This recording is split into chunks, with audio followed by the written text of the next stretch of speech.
ya bakunzi b'igihe cy'ubuntu TV ndabasuhuje cyane inshuti z'ubutumwa bwiza abadukurikira Imana nibaho umugisha twongeye kwirirwa ubuntu tubonye umwanya mwiza wo kugira ngo tubagezeho ubutumwa bwiza n'umugisha tugize byose byararangiye ku musaraba muri Kristo Yesu niho byarangiriye habaye umuhango wo gusoza isezerano rya kera ibya kera biba bishize hatangire isi nshya n'ijuru rishya Imana ibaho umugisha uyu ni wa mwanya mwiza twongeye kuza n'isura yo gusobanura ibyigisho by'ubutumwa bwiza ubutumwa bukiza ubutumwa buvana umuntu mu rupfu bukamugeza mu bugingo Imana ibaho umugisha cyane ngufite uwo mwana afite ubugingo utamufite yamaze gucirwaho iteka inshingano zacu no gutangaza inkuru nziza no kubwiriza abantu ubutumwa bwiza ahantu hose babasha kumva ururimi tuvuga Imana nibaho umugisha kandi ikomeze ibagirire neza twebwe tuba twagambiriye nk'abantu ariko ndabizi neza ibingibi hari abo bigenda bigira umumaro bikabakiza mu izina rya Yesu reka dutangire turacyasobanura ibyigisho by'umupasiteri Abel Damina Imana ibaho umugisha. Put it up, Genesis chapter 2 verse number 16. And the Lord God commanded the man, saying, of every tree of the garden thou mayest freely eat. Next verse. But of the tree of the knowledge of good and evil thou shalt not eat of it.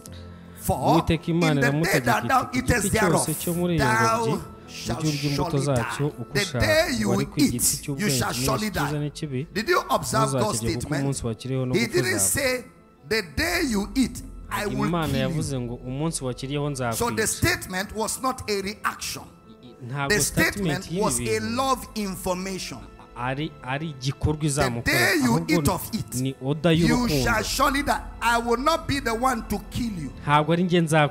That's very important. No. The day you eat, you shall surely die. He didn't say the day you eat, I will kill you. Please, that's very instructive. You shall surely die. Which means that statement is the love of God in action. So how does Brother Paul explain that statement? Romans chapter 5 verse 12. Wherefore, as by one man sin entered into the world, and death by sin. Did he say death by God? Death by who? Death by sin, not by God.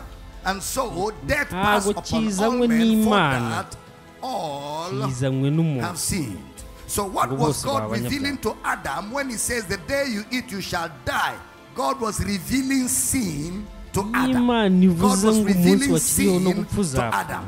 That wasn't a reaction because nothing had happened. It was not a reaction. Remember, there was no death in existence when God created the universe. There was no death.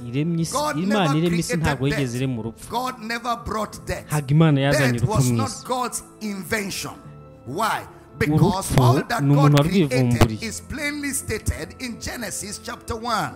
And at the end of chapter 1, look at the summary of all of God's creation. Genesis chapter 1 verse 31. And God saw everything that he had made, and behold, help me, it was. And the evening and the morning were the sixth day. So everything God created was very good, meaning God never created death. Meaning God never created Satan. Everything God created was very good. So if everything God created was very good, it means God did not create the tree of the knowledge of good and evil.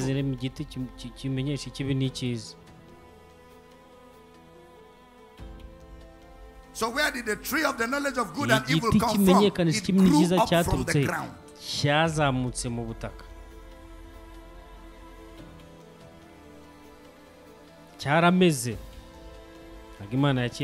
God finished creation in chapter 1. Everything was good. chapter 2 verse 1, God rested. Mu gice cya kabiri Then tubona in Imana chapter 2, iruhuka. we see Ariko the mu tree of the gice knowledge cya of good and gatatu evil growing. tubona The igiti tree of the kimenyesha ikibi knowledge of good n'ikiza. and evil was not in Genesis 1. Ntabwo igiti kimenyesha ikibi n'ikiza It wasn't tukibona mu God who gice cya mbere created Imana irema. God created trees and herbs Imana yaremye and told man to ibiti eat they byose. have for his body. But then in chapter 2, we see a tree Ko mu growing gice cya kabiri that did not exist in chapter 1. tubona igiti Now, cyarameze. remember, the book of Genesis was Moses' teaching notes. And when a igitabo teacher is cy'itangiriro teaching for the ni purpose of inyigisho the ya Mose. understanding of his audience, Mose he could use yigisha analogies and parables. yakoreshaga imigani There was no n'andi tree mashusho of the knowledge of good and evil in chapter 2. But there was a tree of the knowledge of good and evil in chapter 2. ntabwo tukibona mu gice cya mbere mu irema. Please put on your thinking cap. namwe mutekereze kabiri. Moses was teaching. Mose So he uses yarigishije parables. akoresheje imigani A parable has a fact, a fiction, and a little lesson. n'andi mashusho yose agamije kugira ngo abantu Out bumve. of the ground, ariko noneho mu not butaka from God. hazamuka. The tree of the Ntabwo- knowledge of ntabwo- good and ntabwo evil biturutse grew ku Mana, out of the ground. ahubwo bizamutse mu butaka. So if Moses was using a parable niba in Mose Genesis, yarakoreshaga imigani what is the mu ground? The heart of ubutaka man. buvuze iki? What is the ubutaka tree of the bumeramo knowledge of igiti good and kimenyesha evil? ikibi n'ikiza Evil buvuze iki? thoughts. Moses was using a parable, Mose yakoreshaga parabole, imigani the Greek word, to communicate spiritual kugira ngo abashe realities. kuvuga isi y'umwuka asobanurira So, abantu. the tree of the knowledge of good and evil, Igiti kimenyekanisha we are ikibi thoughts n'ikiza that grew out of a cyazamutse man. kiva mu butaka. How do we know that? ubwo butaka Brother ni Paul, umutima w'umuntu. wherefore, as by one man sin entered into the Twabwiwe n'iki ko world, ubutaka ari umutima and w'umuntu. death by sin. Baroma, So nk'uko Pawulo man is yabivuze the ngo, architect of nk'uko sin icyaha and the architect cyazanywe of death. n'umuntu mu isi. God never created Umuntu ni death. That is why death is an wiremeye enemy icyaha of n'urupfu. God. The last enemy that shall be destroyed is ntabwo death. urupfu rwaremwe n'Imana kuko birivuga ko ngo umwanzi wa nyuma ari So when you uzakurwaho see ari we people rupfu dying, it's azakurwaho not God in n'Imana. operation. It is God's enemy. urupfu ni umwanzi That's why w'Imana. believers don't die. ntabwo umuntu wizera apfa. Believers sleep. umuntu wizera arasinzira. Death is by force. urupfu Sleep is ni by by choice. force ariko gusinzira ni amahitamo. Nobody sleeps by force. nta muntu usinzira ku If you mbaraga. force me to sleep, I will cover the Untegetse blanket and gusinzira, close my eye, but I'm nahumiriza. still awake. ukagira ngo I nasinzira. only sleep when I decide ngewe to sleep. nsinzira kuko mfashe umwanzuro wo gusinzira. Jesus said, when you receive him, you pass from death. Yesu yaravuze ngo to life. iyo unyakiriye The law unyura of mu the rupfu. Spirit of life in Christ Jesus has set me free from the law of Muri sin Kristo and death. Yesu, So believers don't nabatuwe die. ku bubata Believers sleep. bw'itegeko ry'ibyaha n'urupfu. Unbelievers die. ntabwo umuntu utizera niwe upfa. Am I teaching? muri kunyumva neza. Now, follow me, stay with me because I want to deal with this Ndashaka ko ibintu wrath of mubyumva God neza. very seriously. In James chapter 1 verse 13, brother Muri James gives Yakobo, credibility to what brother Paul igice has cya said. mbere. He says, let no man say when he's Ntihakagire tempted, I'm umuntu tempted uvuga ngo- of God. For ngo God ngo cannot be Imana tempted with irashukana. evil, neither tempted he any man. kubera yuko Imana But every ngo buri man muntu is wese ngo ashukwa tempted when he is drawn away of his own lust. His iyo own. ashutswe n'irari rirwanira muri we. Wherefore, as by one man sin, mu Baroma sin 5, from man, icyaha sin entered into the world, cyinjijwe mu isi and the n'umuntu. sin that came out of man produced death. ngo noneho icyo cyaha Every kiza man mu is muntu kizana tempted n'urupfu. umuntu When he's wese drawn arashukwa. away of his own lust. iyo James usutswe n'irari riri muri 1:14. wowe. When he's Yakobo drawn 1:10. away of his own lust and enticed. Buri Watch, muntu watch, wese arashukwa, watch the motions of sin. Next agashukwa verse. n'irari riri muri And we. when lust had conceived, Yakobo when lust umurongo wa has 15 conceived, ukurikiyeho niwo wavuze it bringeth forth ngo sin. noneho ngo irora And rirakura, sin, ryakura when it is rikabyara finished, icyaha. bringeth forth Icyaha death. nacyo So did you see kigakura the motion of kikabyara sin? God is urupfu. not involved. Satan is not involved. kugira ngo ukore icyaha nta In the ruhare motion Satani of sin, abigiramo. God is not involved. Satan is not involved. Imana That's how ntibizamo small na Satan Satani is. ntabizamo. That's how powerful man is. niyo mpamvu umuntu afite imbaraga. Man has lost. What is lost? Desires. Anybody that has desires is temptable. The only people that don't get tempted are those that don't have desires. I get tempted, your pastor gets tempted because we are men with desires. You too get tempted, including those of you pretend. You are tempted just like you are pretending. No human being is temptless. It is English like that. Every man is tempted. How many men? Are you a man? When he's drawn away of his own. So every man has a lust. Lust is desire. Satan cannot tempt you except in the area of your desire. Where you don't have desire, you cannot be tempted. For example, me, even if I see a naked man, I won't be tempted. I'll just say, dress up, dress up, dress up. What's the problem? That's all. I won't even think about it. Okay? But if I see a naked woman, I'll be tempted. Because I'm drawn. Because I'm a normal man. It's only an abnormal man that will be tempted by another man. A normal man will be tempted by a woman. And any man that a woman does not tempt needs deliverance. Especially a beautiful woman.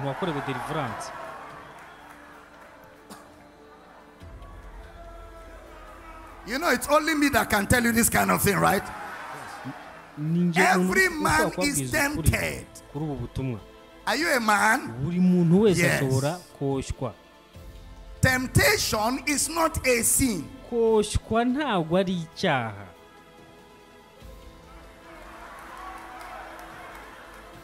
Temptation is not a sin. Jesus was tempted, but he was without sin. So temptation is not a sin. Every man is tempted when he's drawn away of his own lust. So when I am tempted and I dwell on it and I stay on it, it will give birth to a child called sin. But if I'm tempted and I don't stay on it and I move away from it, it will not produce a child called sin. So therefore it cannot produce death. If I see a beautiful woman, wow, wonderful, I take my eyes away and move on. I was tempted, but I did not allow it to draw me. When a woman sees a handsome man and she goes like, wow, and she takes her eyes off, she's tempted, but did not yield. So the temptation did not draw her. So therefore, it didn't have time to conceive. Because before it conceived, he was distracted. I'm teaching here.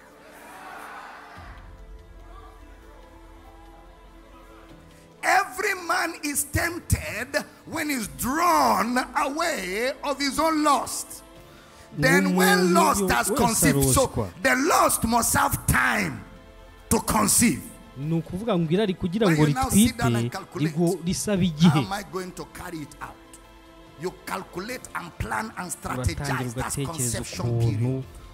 Then when you have strategized, you now, it is when you execute the strategy that it is called sin.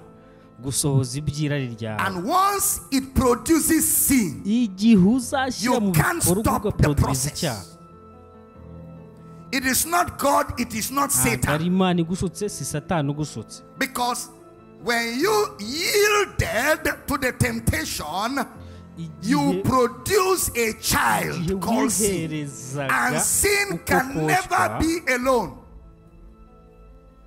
It comes with death. It's not God that killed you. God didn't even know you were dying till his attention was called. You use your hand to trigger the action. You sat down. You meditated. You thought over it. You strategized. You planned. You even prayed for it to work. Then you took a step by faith. And then you set the machinery in motion. Then when it is about to kill you, God now discovered and stepped in. So the only part that God plays in mercy is to interrupt the process.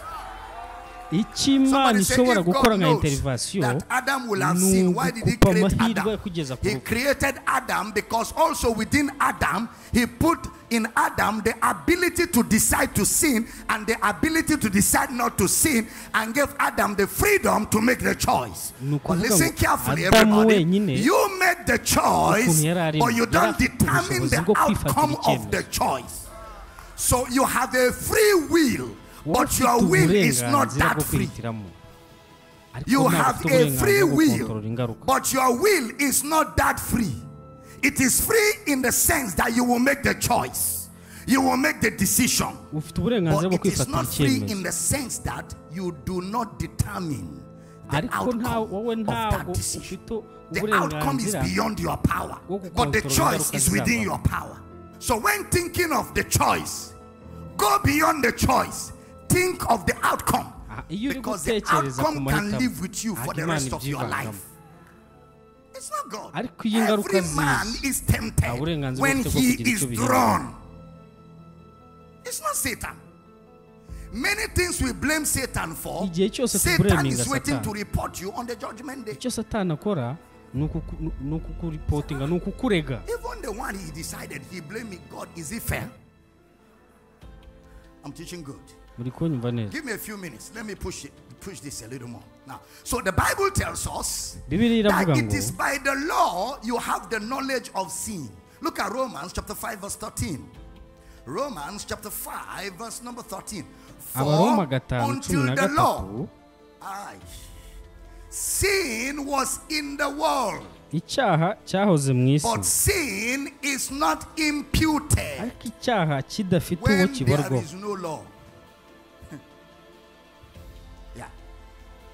Until the law, sin was in the world, but nobody was held accountable, and nobody was guilty. That's why Abraham could sleep with his house girl and stand up and still be happy, because it was normal in their culture for a man to have more than one wife. There was no law to define what is right and what is wrong. So everything was okay. Even though it was a sin, but there was no law. If there's no traffic light, you can speed freely. But the moment they introduce a traffic light and it is on red and you pass the same place, you have broken the law, you'll be arrested. Before you were passing, nobody stopped you, nobody arrested you. But now you are arrested because there's an introduction of traffic light, which is law. Until the law, sin was in the world, but sin is not credited to men's account where there is no law. So law defines sin. That's why Jesus will say something like this in John chapter 5 verse 45. Put it up for me. John chapter 5 verse 45. Are you getting blessed? John 5:45. Can we all read together very loud? Everybody want to go? Do not think that I will accuse you to the Father. There is one that accuses you, even Moses, in whom you trust. How does Moses accuse you? Through the law. For the law was given by Moses. So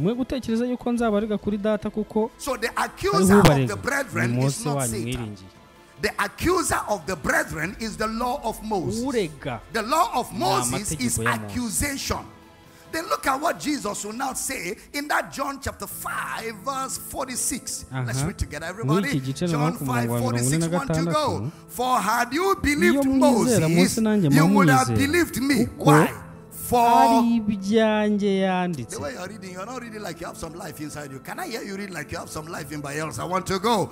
For had you believed Moses, you would have believed me. Why?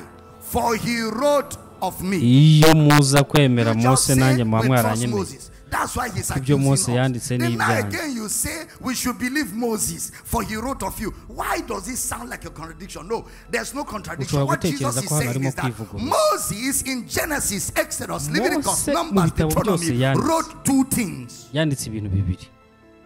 He wrote two things. So Moses preached two messages. He preached the law which accuses, and he preached Christ who justifies. The choice is yours. Law, Christ, choose. That was Moses' message.